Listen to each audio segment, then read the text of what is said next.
The Beethoven Sonata for fortepiano and horn is often reported as being the first complete composition for this combination of instruments. Beethoven wrote it specifically for the horn player Giovanni Punto, a musician who had had an amazing life that has been described as sounding like something coming from a novel.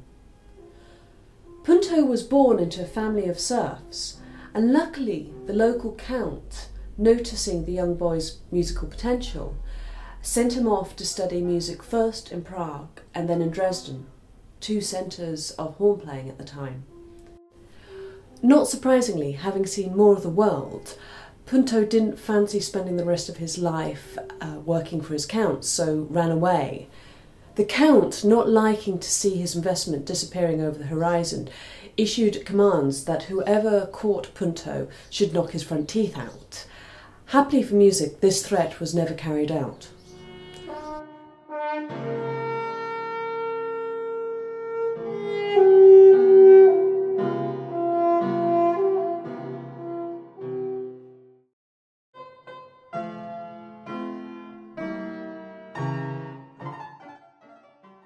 What is remarkable about the sonata is that at the time, Punto was certainly the bigger name.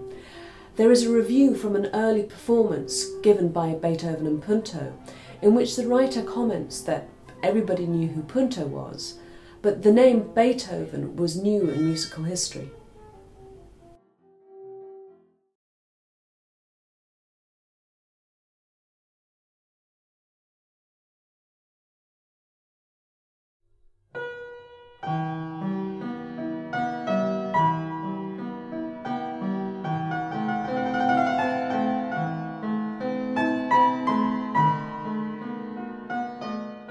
All the compositions on our disc are centred around the city of Vienna and date from a period of immense upheaval.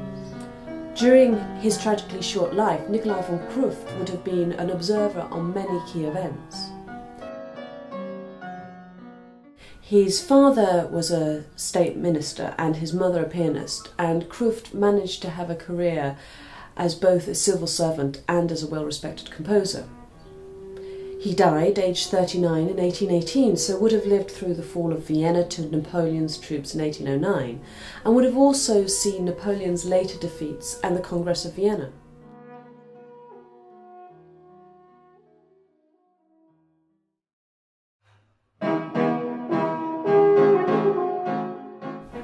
In fact, Krufft very much had a ringside seat to a number of these events, as in his role as a civil servant, he often accompanied Prince Metternich on official business.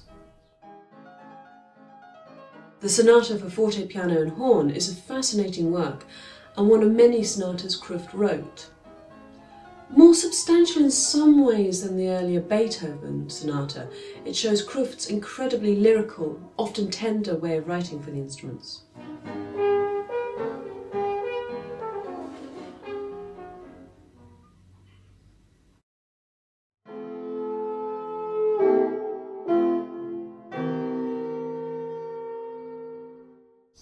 As a natural horn player, I frequently get to play transcriptions or arrangements, be it harmony music arrangements of operas, symphonies, or even piano sonatas, or some of the hits of the day that were arranged for horn duet.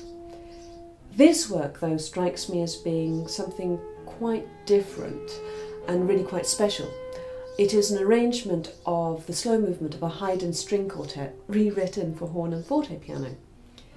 It's an incredibly delicate, intimate number.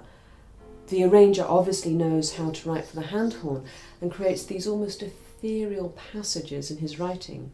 However, you also feel that the arranger didn't have to significantly alter much of Haydn's idiomatic string writing for the instrument.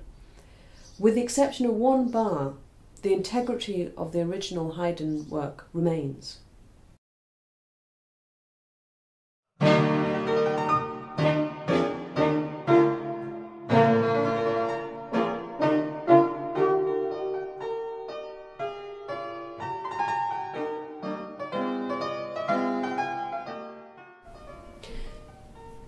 In all the works on this disc, the horn and fortepiano very much have equal roles. Happily for Kathryn and myself, this isn't a repertoire written for one soloist with a subservient accompaniment. It is notable that many of these works were originally entitled Sonata for Horn and Fortepiano, or indeed Sonata for Fortepiano and Horn, highlighting the joint roles the two instruments have, and that they were not described purely as a horn sonata.